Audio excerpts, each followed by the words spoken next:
ม่วนเหตุกรรมก่อนเดี๋ยวก่อยมาเนี่ยวันผูกก็ได้เนี่ยไปพังอย่างล้ำเหลือมีเวลา3-4 วันก็รู้นั่น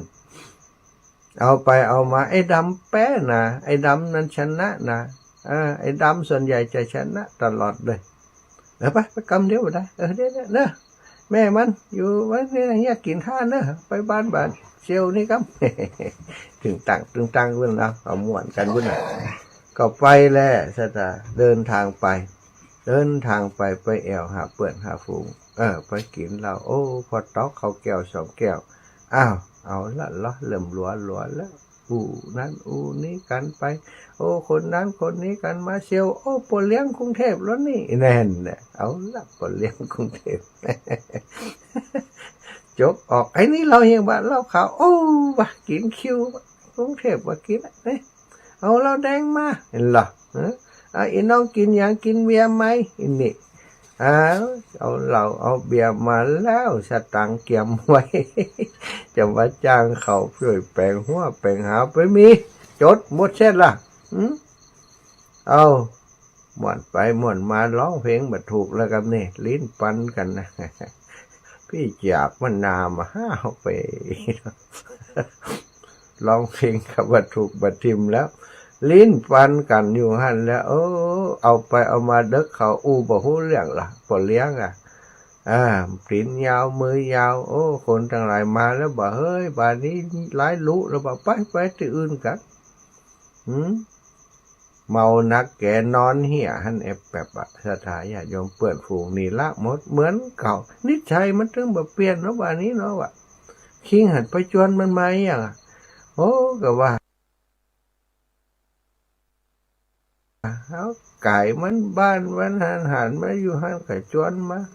บ่ได้เรื่องบ่เฮ้ยบ้านนี้อยากสถาญาติโยมเนาะบางคนนี่นะเป็นอย่างอี้นะสถาญาติโยมที่เล่าให้ฟังเหมือนกับหันแล้วก็หันแล้วเคยหันเคยหู้มาหลายๆคนเนี่ยสถาเป็นแบบนี้เนี่ยเวลามันก็ผ่านไปเห็นแล้ววันแห่งการเฉลิมฉลองวันที่31เขาดาวที่เป็นว่านั้นบัดเดี๋ยวนี้ตังตัวสีขาวก็ดึงมานะตัวสีขาวมันจะดึงถ้ามันดึงชนะมันดีนะตัวสีขาวบอกไปละวันนี้นะวันสุดท้ายวันสุดท้ายปีนี้ทำความดีเข้าตัวกาบอกไปละบักกินเด้อกินมาชุดปีแล้วโลกินเหล้ากินยากินมันอย่างปล้ำปเหลือวันนี้อยู่กับแม่อยู่กับครอบครัวก็กินข้าวกับเมียกินข้าวกับลูกกินข้าวกับแม่ก็ไปบึดกับสวดมนต์ข้ามปีเฮียเนาะถ้าตัวขาวมันชนะเนี่ยมังคละบางคนเกิดขึ้นเยอะแยะเลยสัตว์กินข้าวกับลูกกับเมียกับแม่ยังแม่มีความสุขบ่ไอ้เฮ้ยเมินนานเนาะบ่ได้มาบ้านมาจองดีใจแท้มาบ้านเอากินนี้ไอ้ลำบอกก่อนมึงมักไปจะกายสัตว์ไปจุบเปิ่นเรียกว่าไปปลอบประโลมจิตใจของคนเฒ่าคนแก่ผู้เป็นแม่เป็นพ่อเฮ้ยชุ่มช่ำเปิ่นว่าไปจุบใจนะใจที่เหี่ยวแห้งใจที่แห้งแล้งตลอดปีถ้าได้น้ำเลี้ยงจากตีลูกเต้าหันความสำคัญคนเฒ่านี่บัดธรรมดานะสถาพ่อแม่เฮาเนี่ยลูกอยากกินอย่างถึงยามน้อยมันมักอย่างนะอาตมายังทุกวันนี้ไปบ้านนี่อีแม่จะเปิ้นจะซื้อกับข้าวอย่างต่างๆที่เฮาชอบกินยามน้อยใส่ตู้เย็นไว้นะมีของบ้านอาตมามันจะมีป่าอยู่หั่นอย่างเป็นแบบป่าอีมันป่าตัวน้อยๆน่ะเวลาหน้าที่มันหล่องไข่มันไข่เงินงั้นน่ะมันไข่เต็มต้องมันไข่แล้วก็มันก็ไข่เกือบทุกตัวนะมันบอกว่าเป็นอย่างมันจะเป็นปลาตัวผู้มันบ่ไข่แต่ปลาส่วนใหญ่ก็จะหันมีไข่ทุกตัวเพิ่นจะซื้อไว้ซะนะเวลาคนมาขายซื้อไว้แล้วก็เอาใส่ช่องฟิตใส่ตู้เย็นไว้เวลาลูกบ่าวเพิ่นกลับบ้านไปเพิ่นก็เอามาแจ่น้ำแล้วก็ดังไฟแล้วก็จี เอามาจีมันหอมหรอ บางคนก็มากนะมันจะขมจะลอมนี่แหละเปิ้นจีอย่างอันชุกดีเลือกกาเอาใส่ถ้วยใส่จานมาเอาเกลือใส่เหียมาตัวยบางเกลือเกินเปิ้นก็เอาน้ำป่าใส่ถ้วยมาตัวยเหียแกงพักละนั่นแกงพักละกาแกงอย่างที่เฮาชอบนะเอามาสู่เอามาตอนแล้วชอบที่จะเนี้ยเองเนี้ยคนเดียวเท่าแล้วอายุ82แล้ว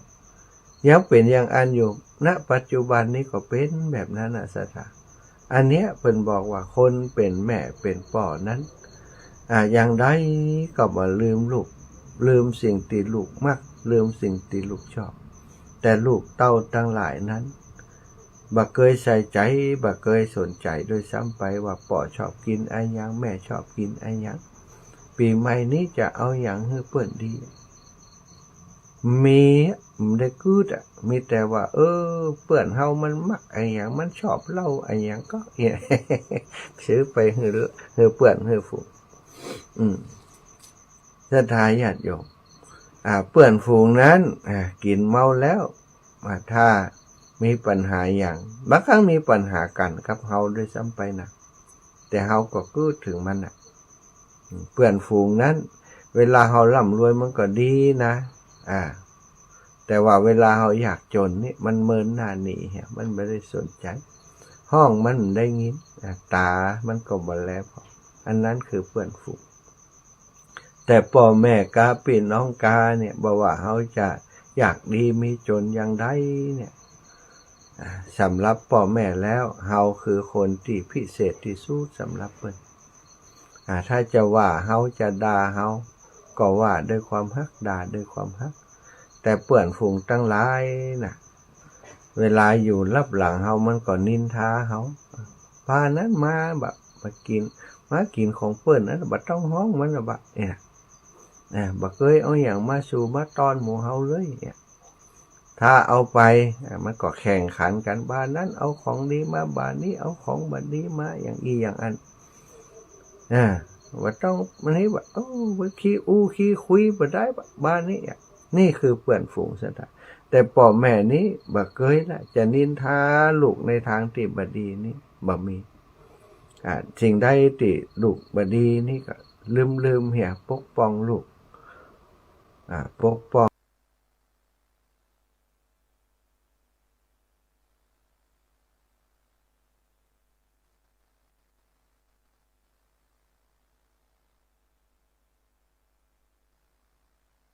ลูก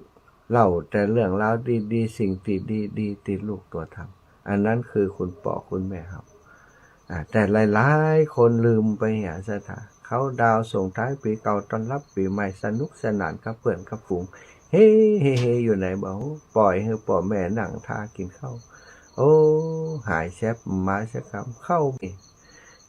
ดับปิ้งฟังเสียงขึ้นบานขึ้นบันไดมาก่มได้ยินศรัทธาญาติโยมนั่งน้ำตาไหลนอนน้ำตาไหลอยู่ที่ไหนตั้งใดได้ยินกับเสียงคนร้องตึงตังเสียงผู้ตะไลไฟพะเนียงอย่างต่างลูกเขาอยู่ใดมอนใดอยู่ตั้งใดปล่อยให้คนเฒ่าคนแก่พ่อแม่เงาอยู่ตั้งบ้านหลายๆคนเป็นอย่างอันศรัทธาญาติโยมปีเก่าผ่านไปโดยความช้ำชอกใจของพ่อแม่โดยความทุกข์ใจของพ่อแม่ปีใหม่เข้ามาก็ยังบหันหน้าลูกกำจะเข้ามายับเยินไปหมดไปกินเหล้าเขาจดปากมาบางพ่องไปกินเหล้าเมายาไหลไปขับรถเมาบ่ครับเสียกครับแล้วเมาเปิดตรวจแอลกอฮอล์นักหลาย200 ป่ายก่อนบ่อ้ายนะตายแล้วตำรวจเงียบอยู่ห้องขังพุ่นว่าเปิดส่งท้ายปีเก่าด้วยการสวดมนต์ข้ามคืนสนุกสนานอยู่กับครอบครัวแต่ตัวนี้ไปนอนกรงขังไปนอนห้องขังส่งท้ายปีใหม่เข้ามาก็อยู่ในกรงขังเอามาติดคุกตลอด ปีแล้วติดคุกปีใหม่ติดคุกศรัทธา ซ้ำติดปลายปีติดต้นปีเนี่ยเอาชะตาเป็นว่าเสนียดจันไรติดตัวมาอ่ะนะสถานทั้งหลายหลายๆคนเป็นอย่างนั้นวันเวลาผ่านไปบัดได้ใส่ใจในคุณงามความดีบัดได้ใส่ใจในการสร้างบุญสร้างกุศลบัดได้ใส่ใจในการดัดตนดัดตัวสมเด็จพระสังฆราชได้ประทานพระโอวาทเป็นพุทธภาษิตของพระพุทธเจ้าเอามาเป็นปอนปีใหม่ให้คนทั้งหลายตักเตือนคนทั้งหลายจิตตังทันตังสุขาวะหังจิตที่ฝึกดีแล้วนำสุขมาให้เน้นเรื่องนี้ปีนี้นะเน้นเรื่องการฝึกจิตฝึกใจเพราะถ้าบ่ฝึกจิตฝึกใจบ่กั้นกิเลสตัณหาเสียแล้วนะศรัทธาญาติโยมมันก็จะไหลไปตามน้ำป่าที่ไปโดยน้ำคือป่าที่ตายแล้วเฮาอยากจะอยู่อย่างคนตายแล้วก็ว่าเฮาอยากจะอยู่อย่างคนเป็นเฮาจะอยู่อย่างมนุษย์หรือว่าเฮาอยากจะอยู่อย่างคนบ่ได้คนบัดแล้วสักเตื้อคนที่มีปัญหาแต่ถ้าเป็นมนุษย์และผู้มีจิตใจสูงมนุษยะนะมนุษย์มโนกับอุสยะบวกกันแล้วเป็นมนุษย์แปลว่าผู้ที่มีจิตใจอันยกขึ้นสู่ที่สูงแล้วก็คือจิตใจที่มีการคัดเกลามีการฝึกฝน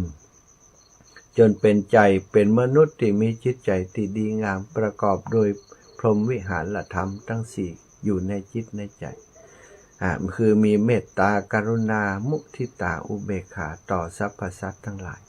แม้กระทั่งต่อตัวเองมีเมตตาต่อตัวเองบ่อยากให้ตัวเองไปลำบากตกทุกข์ได้ยากไอ้ตัวสีขาวในตัวนี้มันมีพลังกว่าตัวสีดำตักเตือนอาหารจะทำสิ่งชั่วก็สะกิดอย่าทำนะพระพุทธองค์เปิ่นตรัสว่าละกรรมดำทำกรรมขาวยังจิตใจให้ปริโยสารด้วยความบริสุทธิ์ละกรรมดำอกุศลธรรมทั้งหลายอย่าไปทำอย่าไปแตะต้องเลยแตะต้องไปมันเป็นของสกปรกแตะต้องไปแล้วทำให้เราเดือดร้อนอย่าไปยุ่งกับมันอย่าเข้าใกล้เลยความชั่วทั้งหลายนั้นมันเป็นมลทินแห่งจิตเตือนไอ้สีขาวมันเตือนเก่งมันก็เตือนอยู่หั่นน่ะแต่ถ้าเฮาบ่คอยฟังเสียงสีขาวที่มีอยู่ในตัวเฮาศรัทธาญาติโยมถ้าตัวสีขาวมันมีกำลังนะถ้าฝึกฝนตลอดตัวสีขาวมีกำลังที่จะป้องกันภัยอันตรายต่างๆที่จะเกิดขึ้นกับเฮาโดยเฉพาะเรื่องของความทุกข์ที่เกิดขึ้นในจิตในใจความหม่นหมองมลทินต่างๆที่จะเกิดขึ้นในจิตในใจถ้าฝึกตัวสีขาวให้แข็งแรงมันก็จะคอยเตือนเฮาได้เร็วขึ้นบางครั้งบางทีไปเตือนในขณะที่ความคิดแวบหนึ่งเกิดขึ้นมันก็เตือนแล้วบางคนเตือนบัดนั้นก็ปล่อยไปพอจะทำอย่างขึ้นมาเตือนแล้วบัดได้นะจะไปแยะนะถ้าแยะนี่ยุ่งเลยนะมันจะเกิดปัญหาโน่นนั่นนี่ไอ้สีขาวเตือนเขาตัวสีดำมันก่อนรับไปสีขาวแข็งแรงสีดำจะอ่อนแอแต่ถ้าปล่อยให้สีดำในจิตในใจของเขาแข็งแรงนั้นมันจะจักจูงเขาจักจูงไปทางที่บดีตรงนั้นสีดำมันเป็นลูกน้องของพยามารสถาความโลภความโกรธความหลงโมหะนี่คือตัวที่มันไปดึงจิตดึงใจเฮาให้ลงต่ำอันนั้นลูกน้องของกิเลสแต่ถ้าตัวขาวนี้เป็นลูกน้องของฝ่ายปัญญาบ่มีความโลภบ่มีความโกรธบ่มีความหลงมีแต่เมตตากรุณามุทิตาอุเบกขาฝ่ายนี้จะรักษาศีลฝ่ายขาวฝ่ายดำนี้จะบ่เอาอย่างสักอย่างจะบ่รักษาศีลรักษาศีลเนี่ยอย่างรักษาศีลแล้วกินบ่ล้ำรักษาศีล5บ่ได้ม่วนกับเพิ่นมันเอาความม่วนเป็นความสุขจริงๆและความม่วนนี่จะดับม่วนก็คือสนุกนะความสุขสนุกสนานเนี่ยมันต้องแลกมันต้องสูญเสียถึงจะได้ความสนุกมาจะสูญเสียอย่างก่อนจะโลกมาใครมีความสุขสนุกสนานเอาเราไปตึกตัวเก่าเพื่อหยังเ พื่อจะให้สติสัมปชัญญะสติสัมปชัญญะนั้นเป็นอาวุธของตัวสีขาวที่อยู่ในตัวเฮาเนี่ยเมื่อใดที่เฮามีสติมีสัมปชัญญะมีปัญญานั้นเฮาจะไปบรรลงอยู่ครับเรื่องราวที่มันทำร้ายตัวเก่าจะพาเฮาสู่นรกเนี่ยมันจะป้องกันเฮาไว้แต่ถ้าเมื่อใดเนี่ยเฮาขาดสติเนี่ยขาดสติพยามารมันจะไปจวนกินเหล้าเพราะอย่างมันง่ายในการที่จะกล่อมเกลาให้เฮาไปทำชั่วนะสถานกินเหล้าจะโลกกินเหล้าต้องการความสนุกนะไม่ใช่ต้องการความสุขนะถ้าต้องการความสุขจิตตังทันตังสุขาวหาจิตที่ฝึกดีแล้วจะนำสุขมาให้อันนี้บ่ใช่อันนี้จะไปเป็นว่าสนุกนั่นถ้าสนุกก็กินเหล้าก็ทำลายสติเป็นเบื้องต้นพอสติมันมาอยู่กับเนื้อกับตัวแล้วเอาละกรรมนี้เปิ่นเต้นอย่างใดก็เต้นโดยเปิ่นเด้งหน้าก็เด้งหน้าเด้งหน้าเด้งหลังไปพอเถอะภาษาไทยญาติโยมแม่ห้างนางสาวคนหนุ่มคนกำมันเป็นเต้นอย่างอันมาเดี๋ยวนี้นะเต้นพอบ่ได้เลยเป็นท่าไอ้ยังบ่ฮู้เขานะสถาก็คงจะหันนะมาเดี๋ยวลูกเล็กเล็กแดงมันหันเป็นสนุกไปหมดมันหันเป็นศิลปะโดยซ้ำไปการเต้นท่าพิสดารท่าที่คนสมัยก่อนเปิ้นหันแล้วอายเปิ้นเอามือปิดตาตาให้แต่คนสมัยนี้เต้นกันยังบ่ฮู้เขา เนาะโอ้ขี้จมวันนี้จมอะไรอย่างนี้แล้วก็ว่าจะปาสวดวนไปได้สวดวันนี้จมเนาะว่าจะจมนะสัตว์เล่าให้ฟังหลายคนพ่อแม่มาให้ชะชิกะชิให้ฟังนะเอาละศรัทธาต้องแปลงใจที่เฮาเนอะความสุขจะเอาไปฝากไว้กับลูกกับหลานกะจะไปฝากไว้กับคนอื่นกะเนาะตัวเขาเลี้ยงมาแต่ตัวเขาบ่ได้เลี้ยงใจเขามาลูกนะใจเขานั้นเขาก็ได้เป็นคนแต่ภายนอกเท่านั้นใจของเขานี่เขาเลี้ยงบ่ได้นะสตาเขาจะต้องเลี้ยงเขาจะต้องดูแลใจของเขาเองถ้าเขาไปกำกับกำกาเขาทุกเรื่องทุกราวมันก็ทุกข์ใจปล่อยมันไปเนาะสักวันหนึ่งเขาจะต้องดีนะพ่อแม่ก็หวังอย่างอีกวันนี้มันใจเตือก็อดเอาเนาะแต่ว่าอย่าไปปล่อยโอกาสให้มันสูญเสียไปสิ่งที่ลูกหลานผิดพลาดไปขอให้อภัยเขาบอกเป็นอย่างปีหน้ามาใหม่ปีหน้าฟ้าใหม่เนื้อลูกเนื้อปีหน้าจะไปเนี่ยอย่างอีแฮมเนื้อลูกเนื้อปีหน้าอันดูไปส่งไปเนี่ยอย่างไว้เนี่ยกลับมาบ้านมาจองป้อมได้พักได้ผ่อนกินเราตึงวันเวลาหมดเสร็จแล้วกลับไปทำงานในสภาพที่สะบักสะบอมสะตาเปิ้นว่ากลับบ้านไปชาร์จไฟไอ้หมอนี้เอาแบตเตอรี่ไปบุ๊บ ร่างกายยับเยินครับรถกลับป้อมได้ต้องให้เขาไปส่งอย่างนี้เป็นต้นสตางค์จะเอามาให้พ่อแม่เอามายะนั่นยะนี่หมดเสียกลับไปแล้วปีใหม่แล้วกาบเดี๋ยวนี้อีแม่มีให้ยืมสักปันก็อย่าง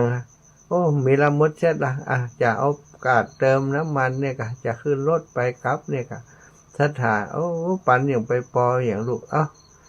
นี่แหมน้อยเอาลูกไป4-5 พันเพื่อนตั้งหลายกลับมาบ้านเอาตังค์ให้พ่อแม่เป็นหมื่นเป็นแสนนะสัตว์พ่อแม่นี่ใส่ท้องใส่ซองใส่ยองกัน หมับเม็บแต่ลูกเขานี่กลับไปยืมตังค์พ่อแม่กลับจิตใจพ่อแม่จะห่อเหี่ยวเนาะแต่เขาจะไปให้มันเป็นอย่างนั้นนะสัตว์ป้องกันไว้กันไว้นะถ้าเขาสอนดีสั่งดีบอกดีกล่าวดีมันจะบดีมาก็คงสัก1%-2%นะครับแต่อย่างใดก็แล้วแต่ในเมื่อเหตุการณ์ต่างๆมันผ่านไปก็จะเอามาใส่ใจเนอะ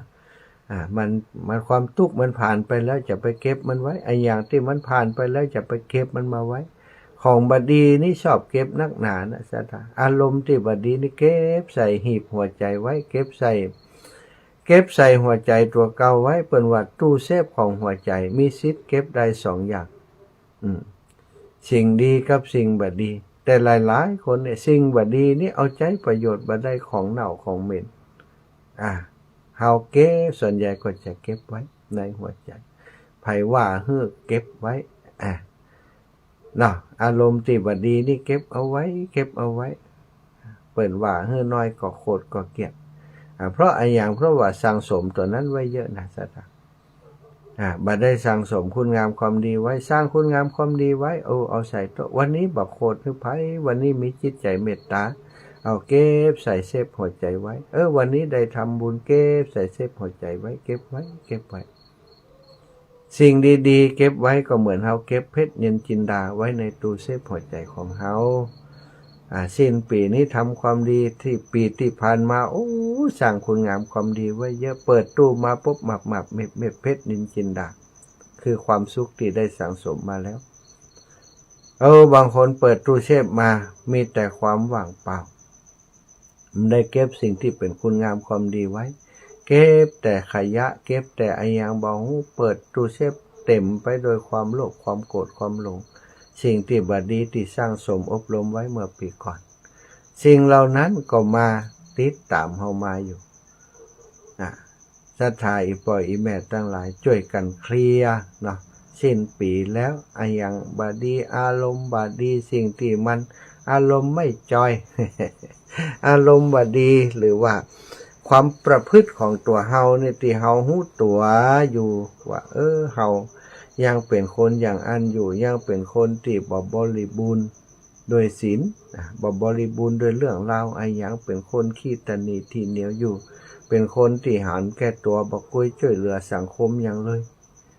เฮามาพอแล้วหันเปิ้นหันฝูงหันคนนั้นคนนี้เปิ้นเป็นคนดีอยากเป็นคนดีกับเปิ้นดูหนังดูละครย้อนดูตนดูหนังดูละครพระเอกนี่ศรัทธาญาติโยมพระเอกก็ดีนางเอกก็ดีส่วนใหญ่จะเป็นคนที่มีน้ำจิตน้ำใจดีงามชอบช่วยเหลือคนแล้วให้อภัยคนที่พลั้งพลาดผิดต่อเฮาคนนี้ทำผิดแล้วทำผิดแถมพระเอกนางเอกก็ให้อภัยอยู่มองโลกในแง่ดีวันหนึ่งเขาจะต้องเป็นคนดีให้อภัยเขาอยู่อย่างเรียกว่าดูหนังดูละครแล้วก็ย้อนเอามาดูตัวเก่าดูจิตดูใจของตัวเก่าอันใดที่เฮาอยากจะให้เฮาเป็นคนดีคนงามสั่งสมสะสมทำไว้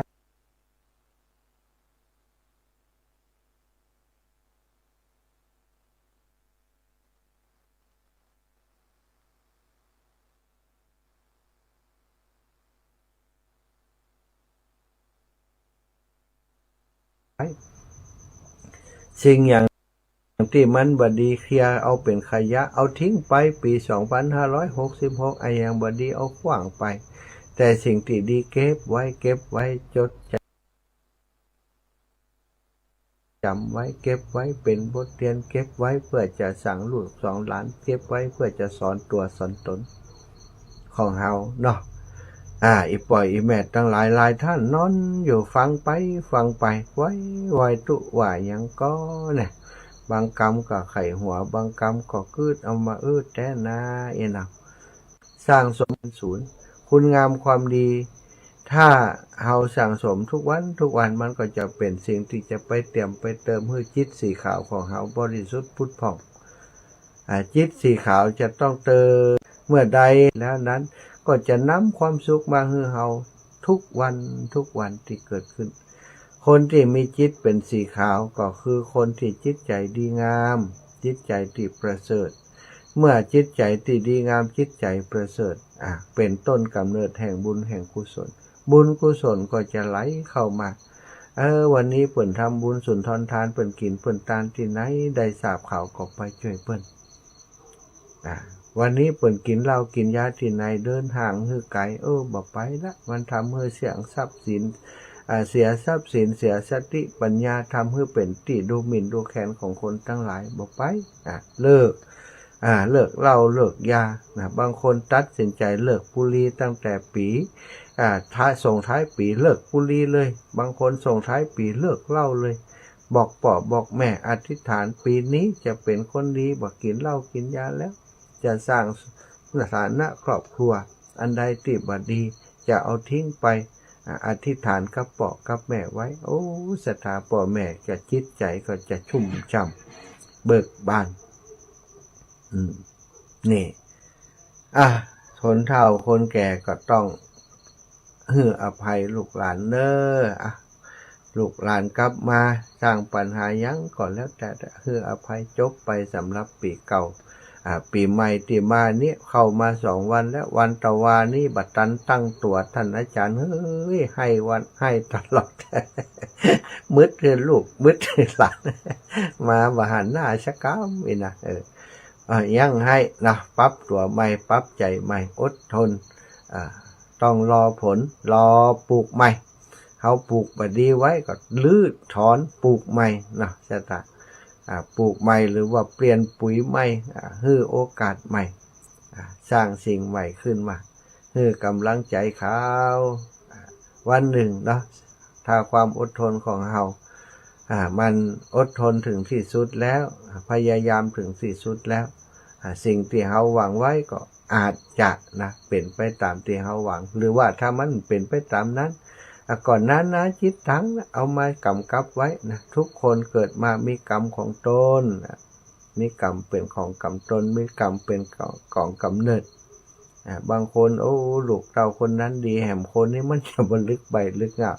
มีกรรมเป็นกำเนิดมีกรรมเป็นเผ่าพันธุ์กรรมของเขานะสตาเขาก็มีหน้าที่แผ่เมตตาให้เอานะศรัทธาญาติโยมอันนี้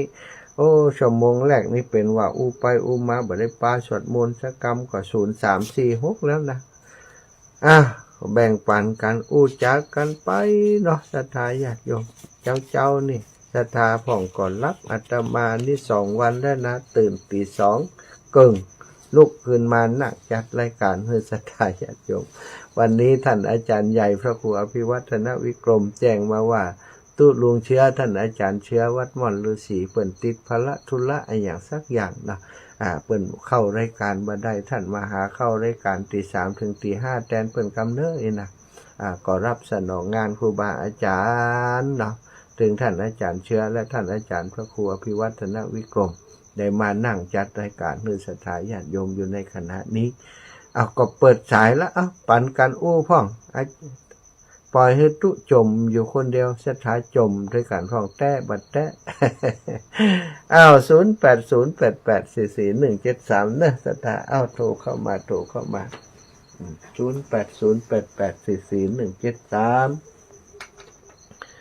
ปันกันอุนะทักทายกันไปสวัสดีปีใหม่ก็ได้อยู่เน้อศรัทธาก็ยังปีใหม่อยู่นั่นแหละนะ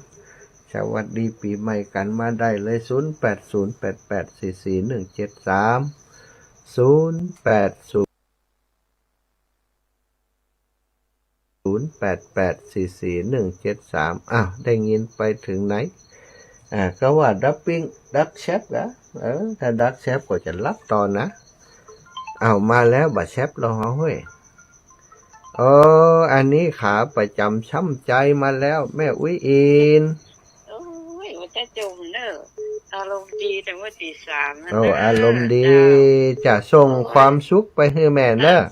ถ้ากินน้ำผึ้งถ้าจะอารมณ์ดีถ้าจะหวานเลยนี่แต่นั้นฟังอยู่นะ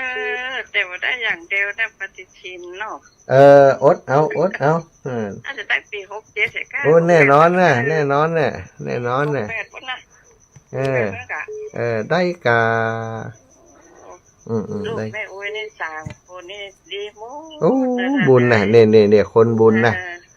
เรื่องกินเรื่องการเนี่ยแม่อุ้ยไปอยู่เนี่ยค่ะเจ๊ไว้ให้เขาหมดละดีละลูกเจ้าเนี่ยสั่งไว้หมดละดีแล้วเนาะให้ความสุขลูกก็ให้ความสุขแม่จ้าดีแล้วย้อมใจกันเนาะสาธุนะแม่นะพี่น้องลำปางอย่างใดพี่น้องลำปางนี่ไปก้านเพิ่นนะแม่ปาวลีเนี่ยเจริญปอน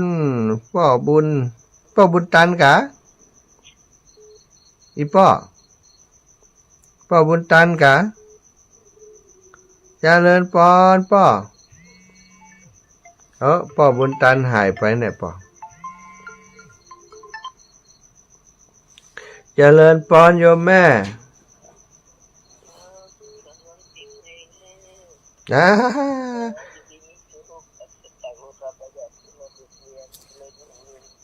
อ่าสาธุวันผูกวันนี้ปะการแมลงวันผูกพระเจ้าเนาะ เจ้า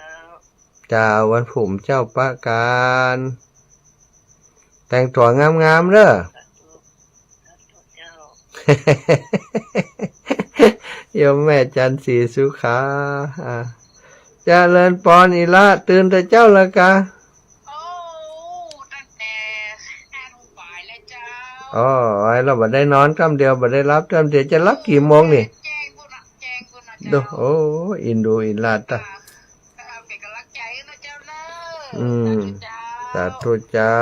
ธุเจ้าสุ วันนี้จะไปทำบุญบ้านหองแห่ด้วยเลยทำเจ้า อ๋อเจ้าละวัดบ้านห้องห้านี่มีหยังบ้าน เข้ากลับวันสุดท้ายเจ้าจะไปเรียกพระด้วย ดีละเนอโมทนาตัวลาเนอ เจ้าเจ้าเจ้าสาธุเจ้า สาธุสาธุ เจ้าเจ้า โยมน้องบุญที่ลาโยธาอ๋อมาแล้วปอนปีใหม่เอ้าอีป้อเพื่อปอนศรัทธาตัว ไปสาครับเน้อลูกอาจารย์ครับของลูกได้อยู่ดีมีสุขเน้อปีนี้ก็เป็นปีใหม่แล้วเนาะครับเนาะวันที่ปีใหม่ของลูกจงมีความสุขความเจริญมีอายุวันยืนยาวทำกิจการได้ก็ได้ของได้ข้าวเป็นที่รักที่พึงที่สักการะบูชาแก่พ่อออกไม่ออกก็ญาติโยมต่อไปนะครับเน้อครับ สาธุขอให้ป่ออยู่ดีมีสุขเหมือนกันเนอะบุญกุศลทุกอย่างที่ทำแบ่งให้ป่อหมดเนอะ เอาสัดเจนนิดนึงครับลูกเน้อ สาธุ บุญให้เข้าไป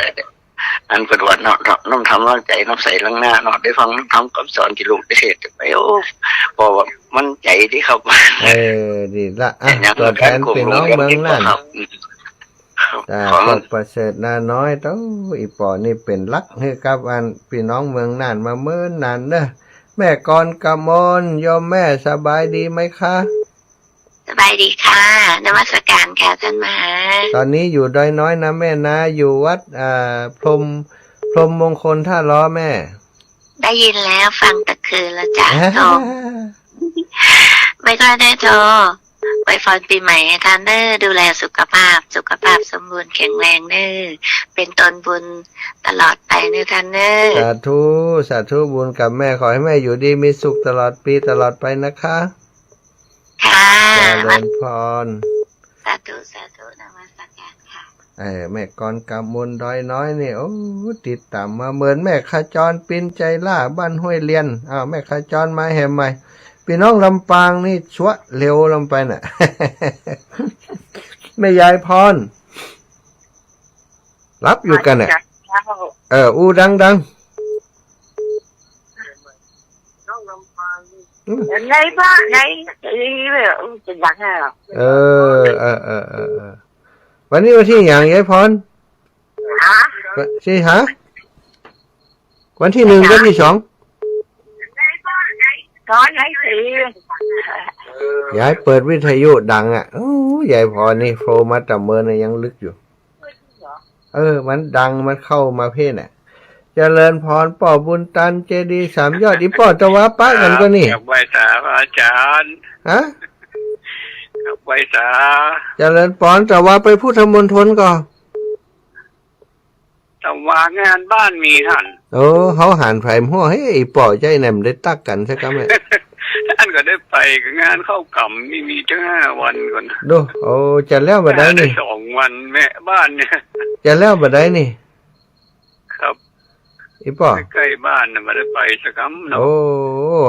เฮาก็งานนักงานหลายตื้มบ่ได้ไปหาป่อน่ะ นั่นน่ะเลยบ่ได้ฟังได้หยังกันนี้มีก็ลุงนั่นตะมาช่วยเลยอ่ะ โอ้ลุงนานไปจ่วยปุ้นกับป่อ ครับ โอ้ดีแล้วตัวลุงนานไปนี่ถ้าตังเข้าหลายพ่องนะ มาไปจัด ครับ กับไว้สานะท่านเด้อ สาธุขอป่ออายุมันขวัญยืนเด้ออยู่ดีมีสุขป่อ ไว้สา ป่อบุญตันเจดีย์3 ยอดพี่น้องลำปางตกไว้หลายสายแม่คำนวณดินดำแม่ขจรก่อมตันชะกำนั่นแ แม่จันเรือนใสโทรมาก็ติดสายเอาแม่คำนวณมาแล้วโทรบัดติดปิกมาแห่มไม่สถาเอาแม่คำนวณเจริญปอนแม่เจ้า เจ้ากับภาษาเจ้าวันนี้กลับมาแตนเปิ่นเนาะ แต่เปิ่นใช่คือกะแต่ว่า ตี 3 ถึงตี 4อาจารย์บัดตุนอ่ะ แต่ว่า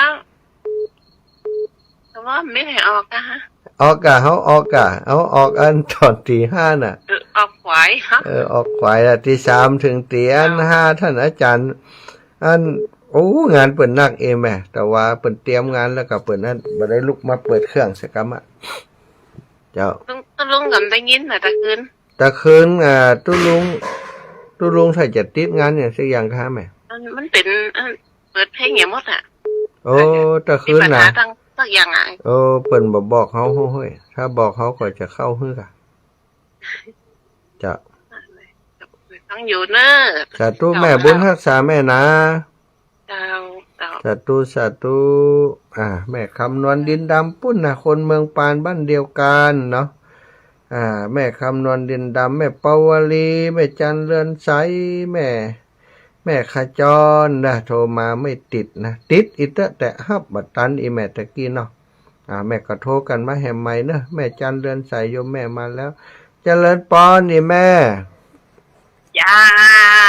โอ้ยตาเจ้าก็ว่าไปขึ้นสวรรค์เมืองคนแหมแล้ว สาธุเนาะม่วนใจเนาะหันนั้น ม่วน ท่านแล้วเลยจะปันได้เนาะแม่เนาะ เก้าอี้ถือแรงมาเต็มหมด คนนั้นอาจารย์เพิ่นประมาณการไว้ว่าประมาณนี้น่ะตู้ก็เกือบจะพอดีนะแม่เนาะ พอดีละโอ้รถจอดเกือบเต็มได้ถ้าเพิ่นพัฒนาไปตั้งนาจะม่วนใจปานใดแม่ โอ้เป็นเจ้าบ้านไปเลยแหละนะแต่ว่าได้กราบหลวงปู่เจ้าคุณว่าโอ้นี่ลำปางนะหลวงปู่ผมมาเอามือไว้อีกอ่ะ เป็นไข้หัวอยู่เหรออยู่ลำปางไงวะปะกันเตียนแม่อายเตือนนึงอ๋ออีหรอโอ้ม่วนดีครับหลวงปู่เปิ้นตรงดีเนาะแม่เนาะเป็นคนบ่อ้อมค้อมแข็งแรงดีเนาะเจ้าแม่อนุโมทนาบุญกับแม่เด้อได้ไปหันกับม่วนใจได้หันแม่ตั้งแต่วันที่1แล้วดีใจละ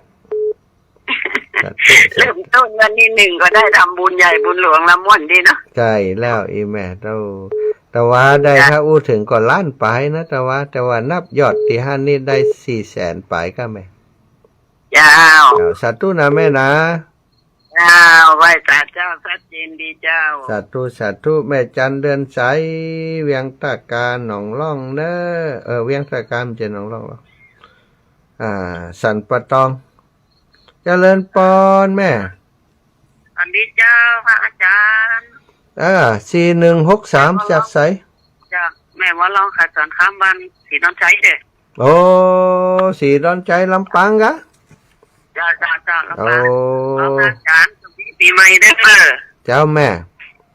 มดธุรกิจนั้นเดินดงนั่นแหละ ยังอยู่ได้เหี่ย20วันอยู่ประเดี๋ยวนี้เหลือแหม2เดือนกับแหม10วันกะเดินดงก็จบดีปีใหม่เจ้ามีเวลาก็จะไปเจ้าแม่อยู่ดีมีสุขจ้าอยู่ดีมีสุขศรัทธาญาติโยม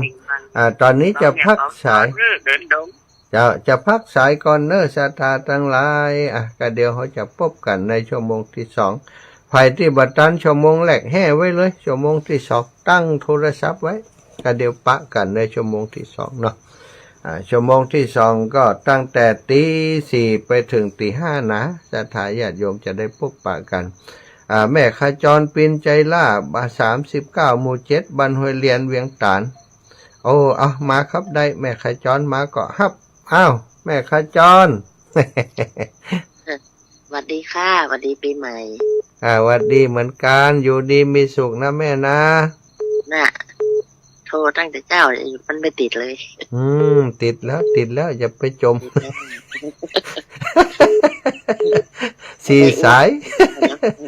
กว่าจะได้รับ นั่นเลยค่ะตื่นตั้งแต่เจ้าแล้ว เจ้าอีแม่อยู่ห้วยเลียนเนาะ เจ้า ห้วยเลียนฟังหลายเต็มที่ นี่กับแม่คนเดียวอ่ะ เราอย่างไรนะจุเขากะจวนเขาม่วนนะสูอีกอ่ะ นี่กับแม่กระจุกเขาแล้วอ่ะ ชื่อวิทยุแจกเลยบอกหมอกมันเลยน่ะ แม่กระจุกเขาแล้วอ่ะ นะคนเฮาแล้วแต่บุญไผมาดิแม่บางคนก็ตื้มหุ่มเล่าฟังอย่างทุกเจ้าอย่างเนาะ นี่ก็ไม่อ่ะเปิ้นมาโฮมกันละ เปิ้นบอกหุ่มอ่ะของไผของมันน่ะนะของอย่างอีนะ ขนาดไปวัดเปิ้นยังมาใส่ชุดขาว นั่นเป็นอย่าง ใส่ลายผูก นั่นเป็นอย่างแต่ละคนไม่เหมือนกันเนาะจะขาวจะดำของมันสะอาดจิตใจเปาะอีแม่ เอาละ จ้าบุญรักษาแม่นาจะพักสายก่อนเด้อ เจ้า อยู่ดีมีสุขแม่ขจรปินใจล่าบ้านห้วยเลียนทางชัดลำปางเอาศรัทธาทุกท่านทุกคนนะแม่อ้อยก็รอเที่ยวต่อไปขบวนนี้ขึ้นไม่ทันแม่อ้อยต้องมาเที่ยวต่อไปนะจะพักสายสักกรรมห้ามโทรตอนนี้กติกา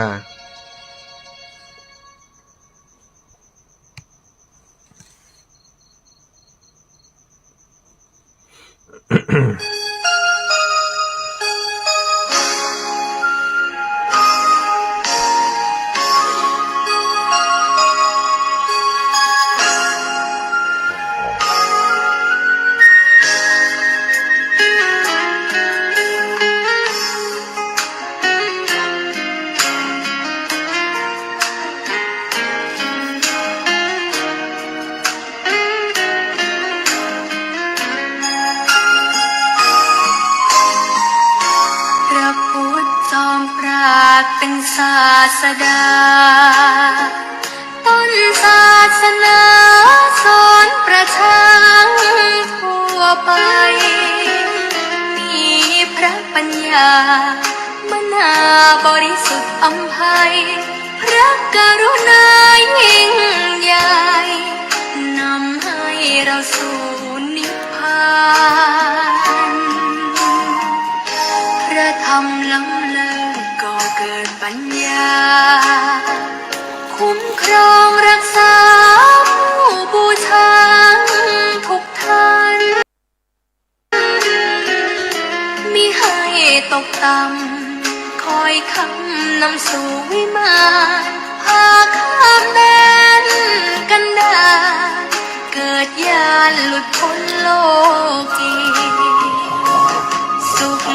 ล้นหลุดพ้นบ่วงมารแก้วสามประการบันดาลให้ผ่องสีพระพุทธพระธรรมเลิศล้ำพระสงฆ์ดีที่พึ่งประชาชีพามีสุขพ้นทุกภัยพระสงฆ์ทายาทพระศาสดาสืบศาสนาเทศนาทั่วไปเนื้อนาบุญดีปราณีเตือนจิตฝึกใจน่าบูชากราบไหว้เป็นไทยพบใหม่ไม่มี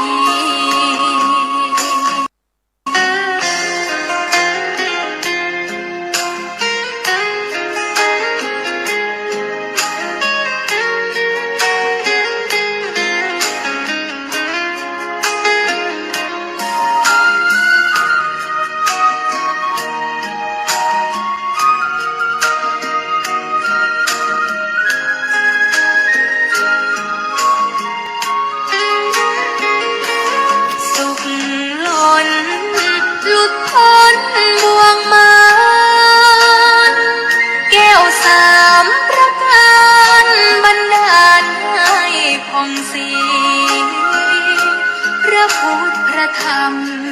เลิศล้ำพระสงฆ์ดีที่พึ่งประชาชีพามีสุขพ้นทุกภัย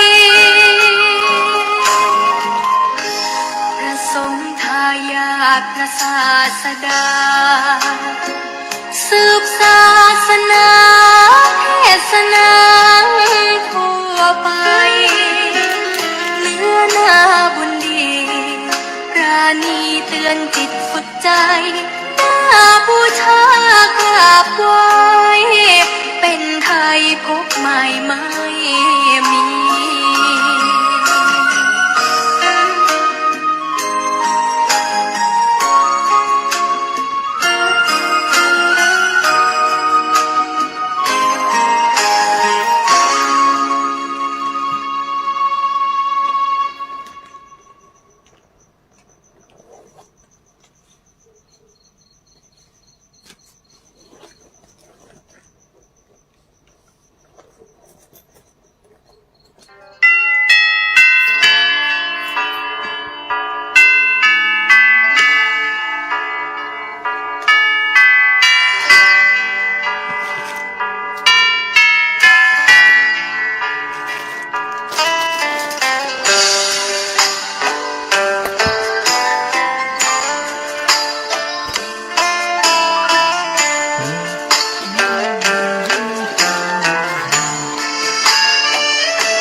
ชวนทุกท่านเข้าวัดเข้าวา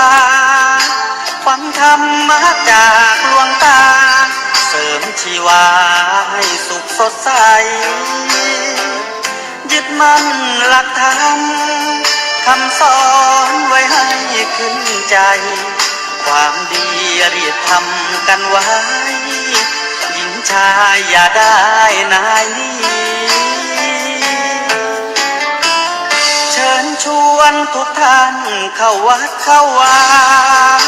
ทำบุญด้วยจิตศรัทธาบุญพาให้เรา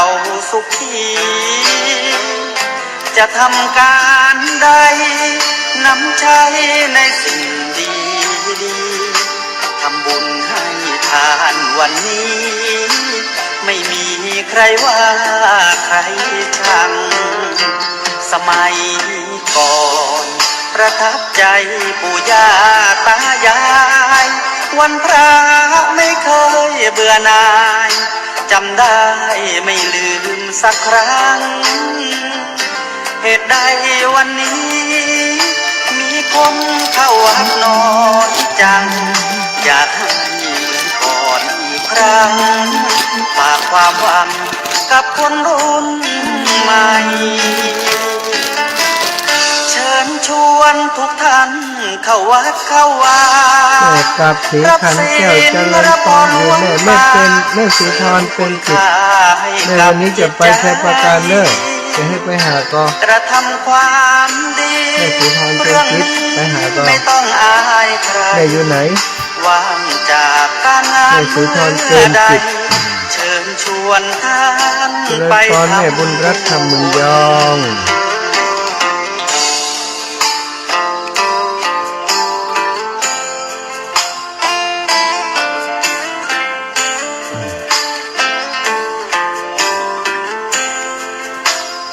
เ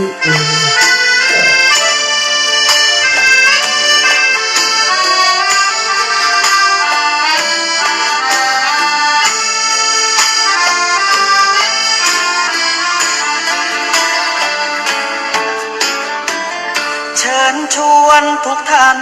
เข้าวัดเข้าวารับศีลรับพรหลวงตาเสริมคุณค่าให้กับจิตใจกระทำความดีเรื่องนี้ไม่ต้องอายใครว่างจากการงานเมื่อใดเชิญชวนท่านไปทำบุญกระทำความดีเรื่องนี้ไม่ต้องอายใครฝากเพลงเชิญชวนหญิงชายอย่าอายเรื่องการทำบุญ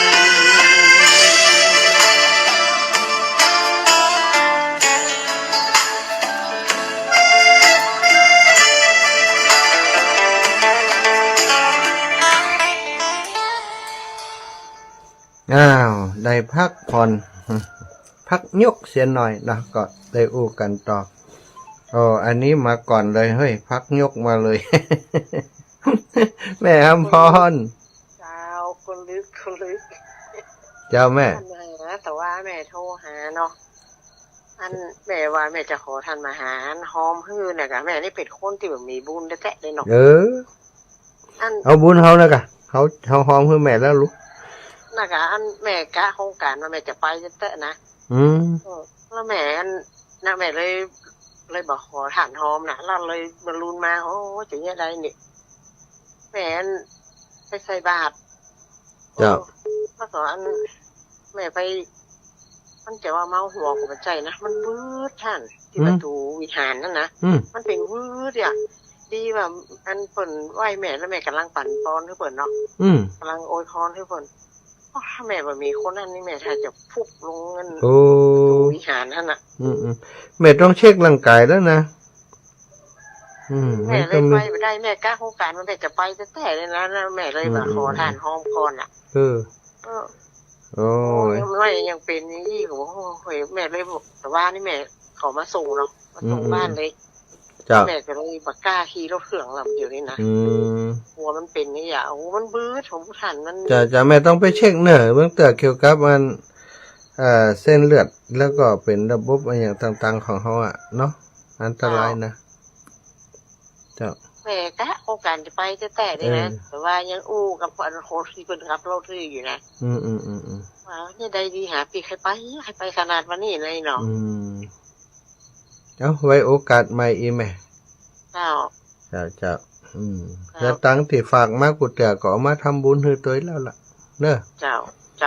ที่ตะวันนี่ท่านก็หอมมือแม่แล้วเนาะหอมมือแล้วเพราะว่าเขาก็หอมส่วนตัวของเขาคือส่วนสถาเมื่อละเพราะอย่างสตังสถาดูแม่ไม่คือลูกซักเตือกูเตือนลบ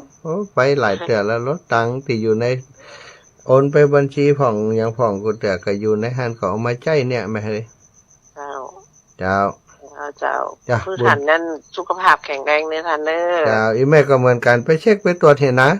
เจ้าไปเช็คไปตรวจจะไปนิ่งนอนใจเนอะมันเตือนละอาการเจ้าเป็นอย่างนักมากเตือนจะเป็นจะอี้มันต้องมีอย่างผิดปกติสักอย่างไหมอันตรายมากกาไฟสาในเจ้าสาธุเจ้าแม่แม่อำพรบุญหมื่นสันทรายโอ้เป็นห่วงเนอะศรัทธาญาติโยมไผมีอาการปกติอย่างใดก็ต้องไปหาหมอนะไปปล่อยนิ่งนอนใจนะความดันเบาหวานเลือดโรคเส้นเลือดนี่อันตรายเนาะอูบก็ดีเมาหัวก็ดีนี่ถ้ามันเป็นอย่างมันถึงเคยเป็นแล้วนะจะไปนิ่งนอนใจแต่มันเกิดอย่างขึ้นมาแล้วมันเอาบัตรตัน มันจะเป็นภาระถ้ามันไปแล้วไปเลยก็ดีนะแต่ถ้ามัน มันไปเลยเนี่ยกันเนาะเป็นเจ้าหญิงนิทราไผจะมาพอมาก้อยเฮาแหมลำบากเนอะไปหาหมอหาหมอ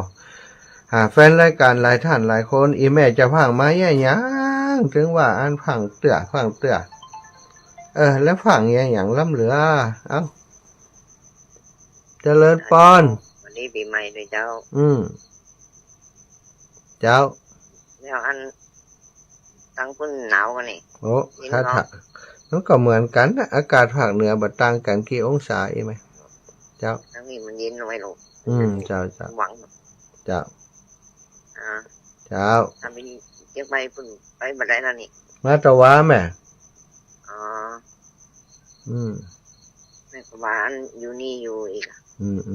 น่าจะใหม่เพ่เจ้าสาธุเนอะรักษาสุขภาพเนอะสาธุเจ้าต้นชั่วโมงสถานรักษากติกาหน่อยไปฟังโทรมาเถอะเนาะ เขาจะลืมนะ ก็อย่างไว้มันลืมไปเห็นนะฟังโทรจ้ะศรัทธาญาติโยมทั้งหลายพี่น้องลำปางเชียงใหม่ลำพูนแปดน่านเนอะพี่น้องตั้งเมืองปานด้วยนะแม่สีทรสวัสดีปีใหม่เจ้าท่านมหาอยู่ดีมีสุขในเจ้าแม่สีทรวันนี้ตู้ลูกจะไปนี่นะไปชัยปราการแล้วก็ไปเมืองฝางนี่แม่ใครป้าก็ถ้าใครป้าโทรหาเด้อ ใครป้าก็จะแวะหาถ้ำใครป้าก็บายบาย ไปเมืองฝางเปิ้นแม่สีท้อนได้ข่าวว่าจะมาอยู่สันปัดตองอีนะสถาบ้านเดิมเปิ้นอยู่ตังเพชรก็อยากจะไปแอวหาเหมือนกันว่าอันที่เปิ้นอยู่ใช้ประการอยู่ตัดใดหม่องใดแล้วก็วันนาเปิ้นจะมาสันปัดตองอีวะถ้าอยู่แถวนี้ก็ใกล้กันนี่ไหมสันปัดตองนี่นะมาพบกันในชั่วโมงที่2นี้ศรัทธาญาติโยมก็เอาบุญมาให้ศรัทธาทั้งหลายได้ร่วมอนุโมทนาเน้อหลายท่านแต่ว่าอาจจะบ่ได้ฟังรายการหลายท่านแต่ว่าอาจจะบ่ได้ทราบข่าวในเรื่องของการที่เปิ้นทำบุญกันที่พุทธมณฑลชั่วคราวเนาะเจริญพรแม่สายทองเจ้าของพระเจ้าพระมหาเจ้าอยู่วัดพรหมมงคลต้าล้อแม่เดี๋ยวนี้อยู่ต้าล้อกะเจ้าแม่หนาวกับเจ้าหนาวนะบ้านนี้แม่หนาวกันล่ะหนาวเหมือนกันเจ้าอยู่ต้าล้อนี่เองเจ้าแม่ลูกได้ยินเจ้าเพลงชวนเข้าวัดเลยนะชวนเข้าวัดทำบุญเจ้าทำหลายแล้วก็ตะวันนี่เจ้าวันหน้ามาแอวเนอะพุทธมณฑลแห่งใหม่เนี่ยโอ้งามเจ้าเพราะหาว่าคนใดก็รอใครหันเพื่อมาหาไอ้โน่ที่ไหนข้างบ้านเนี่ยเพิ่นว่าเพิ่นมาเพิ่นขอเพิ่นมัดมือเลยเพิ่นอีแม่มบอกเขาน่ะวันที่3จะมาเพิ่นก็ว่าดีใจ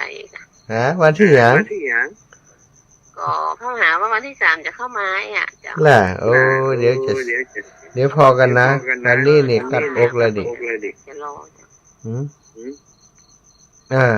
หนังสือนั่นก็เต็มไม่ได้ตึงเนี่ยเต็มไม่ได้ตึงมาเข้าล่ะ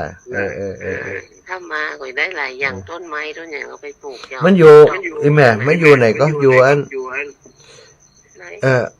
ห้วยการเนี่ยห้วยการนี่มันบ้านห้วยการตำบลห้วยการบ้านห้วยการตำบลห้วยการคนบ้านห้องนะจังหวัดลำพูนนะเจ้ามันหิมวัดก่อนหิมที่อันถ้าหาเข้ามาแล้วก็ซอย36เนี่ยซอย36บ้านห้วยการซอย36แถวนั้นมีรพสตหรือว่ามีอย่างใกล้ให้มีเจ้ามีอย่างสักอย่างบ้านชั้นฝางนี่คนเป็นแพะเป็นดอยกันดูบ้านห้วยการจะ10ราคาเฮิร์นนี่ค่ะแต่จำ36ไว้เนาะซอย36นี่เนาะเจ้าแม่สะพานเดียวตั้งนะเจ้าบ้านห้วยการเจ้าตำบลบ้านทงเมืองบ้านทงจังหวัดลำพูนนะเจ้าแม่ถ้ามีเวลาแทรกไปได้ก็จะเข้าไปกั้มถ้าได้ก็บายก่อนวันนี้เจ้าคือที่ก็ยังหวังอยู่นะจะได้อยู่หวังเจ้าสาธุนะแม่เป็นกำลังใจเนอะเจ้าแม่เจ้ากับใบสาเจ้าศรัทธาญาติโยมปั่นอาตมาโทรก่อนปั่นอาตมาโทรอย่างช่างน้อยก่อนเนาะก็จะไปโทรความจริงโทรมาก็ขั้นเวลาได้จัดนักแต่ที่นี้มันจะเสียเวลาคนที่อันเปิดฟังอยู่เนาะศรัทธาขออนุญาตเรื่องของอันพุทธมณฑลนะอันตะวันนี้ไปหันศรัทธาดีใจนะดีใจติดตัดสินใจมาแล้วก็ได้มาหันสถานที่ที่เปิ้นจะกำลังปรับปรุงพัฒนาจะสร้างเป็นพุทธมณฑลเนี่ยเนื้อที่มี190 ไร่แล้วก็ตีอาตมาคิดไว้ว่าคงจะเป็นตีมันแห้งแล้งเต็มทีก้ายเนาะแต่ว่าเข้าไปนี่นะสถานตลอดเส้นทางที่เข้าไปเนี่ยถึงมันจะเป็นดินแดงดินผุนลูกลังแต่ว่าเปิ้นได้ปรับปรุงอย่างหลายๆอย่างแล้วก็นึกว่าเปิ้นบ่ได้พัฒนาอย่างนักกำเตือบ่เดี๋ยวนี้ถนนหนทางเปิ้นทำถนนเข้าไปตั้งท่านนายกอบจก็มาท่านนายกอบจซึ่งเป็นคนดอยหล่อและเป็นลูกศิษย์ของท่านอาจารย์พระครูหลวงปู่ท่านพระครูสาธุกิจจานันท์ท่านพระครูสุเมธธรรมเสวีเปิ้นแล้วก็ที่สำคัญเปิ้นก็เป็นระดับจังหวัดเนาะนายกอบจเปิ้นทำมีการทำกฐิน300 กล่องแต่ปีนี้นี่370กับจะ400ละศรัทธา400 กล่องที่วัดมันฤาษี กล่องหนึ่งก็3-4 หมื่นนะก็คูณเข้าไป370 กว่ากล่องเปิ้นทำบุญเป็นคนหุ่มทำบุญถ้าตะวานี่อันเปิ้นก็มาร่วมตานพระป่าครับพี่น้องเจ้าบ้านครับหลวงปู่ด้วยหลวงปู่พระเทพมงคลเนาะพระเทพเดี๋ยวนะกว่าจะพิด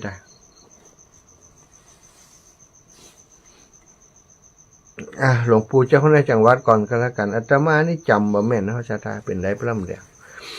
จมขึ้นตัวเขา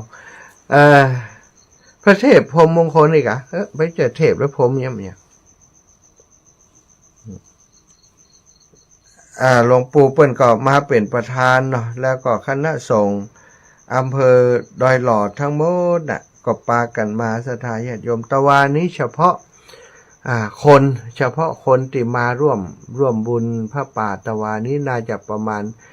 1,500 คนขึ้นแล้วก็ปัจจัยที่ได้เฉพาะในงานเนาะเฉพาะในงานติดตั้งกันเรียบร้อยตะวันนี่400,000 ปลายแต่ที่มีคนมาประวารณาร่วมบุญอย่างต่างๆเนี่ยท่านนายก200,000แล้วก็ท่านญาติโยมของหลวงปู่จะมาสร้างกุฏิ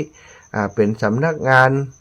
ติพักให้กับหลวงปู่เวลามาตรวจงานที่อันพุทธมณฑลชั่วคราวนี้เนาะเป็นกุฏิ1 หลังราคาที่ตกลงกับศาลาตะวาที่เปิ้นอู้กันเลยล่ะ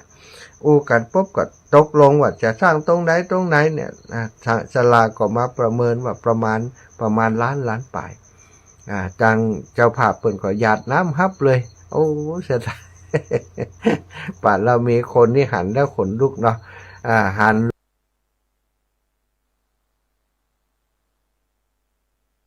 หลวงปู่เปิ้นตะวาก็ได้สนทนาด้วยเปิ้นด้วยได้เปิ้นเมตตาคือเข้าไปกราบสนทนาธรรมด้วยก็มีโอกาสได้กราบและสนทนากับหลวงปู่ก็บอกว่าหลวงปู่สถานที่นี้มันอย่างมางามล้ำเหลือนั่นค่ะวะเขามาหันเขาก็นี่เลยเปิงใจเลยล่ะมันมีน้ำเนี่ยมีน้ำมีอย่างอย่างอีก็สบายเลยเนี่ย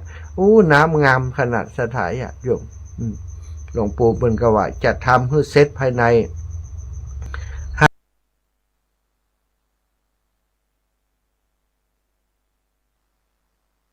5-7 ปีนี้นะสิ่งที่จะต้องการ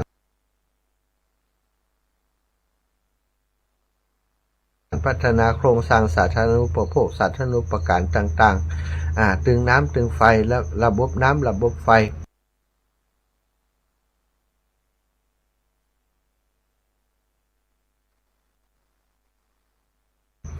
สถานที่ที่จะต้องเป็นที่ประ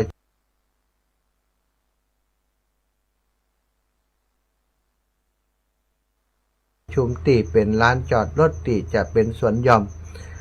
เมนลักษณ์ของตัวนี้เนาะสิ่งที่จะเป็นสัญลักษณ์สำคัญก็คือเจดีย์พระธาตุเจดีย์ที่ใหญ่ที่สุดในประเทศไทย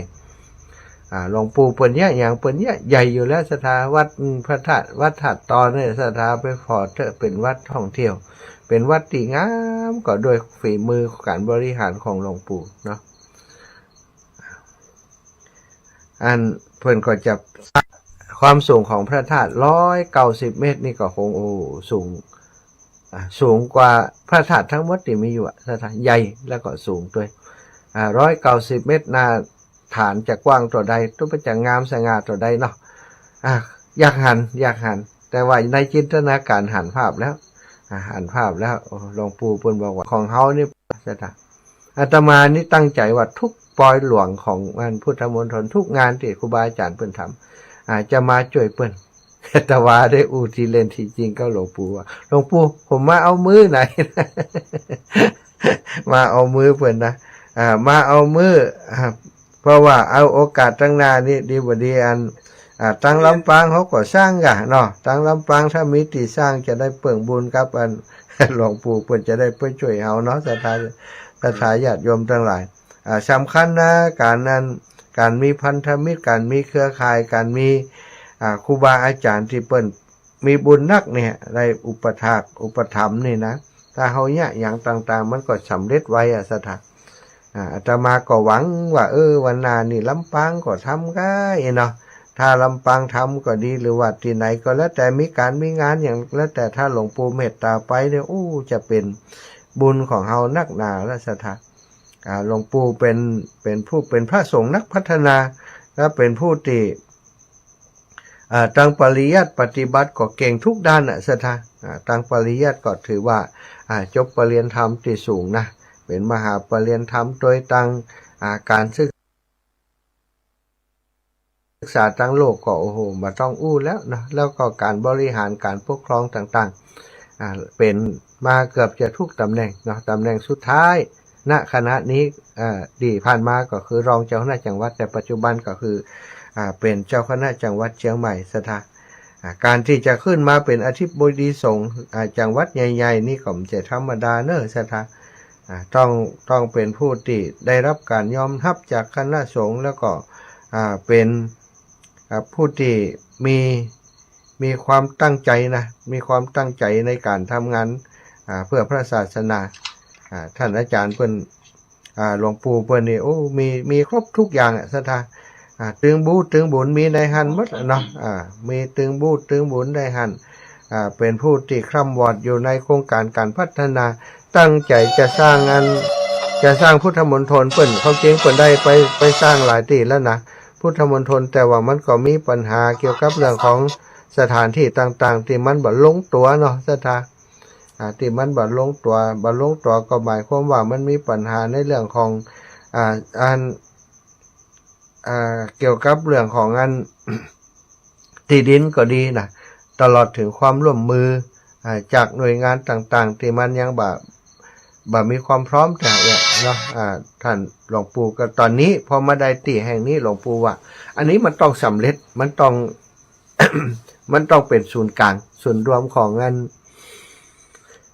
การประชุมสัมมนาอย่างต่างๆหรือว่างานใหญ่ๆงานบุญใหญ่ๆของภาคเหนือเฮา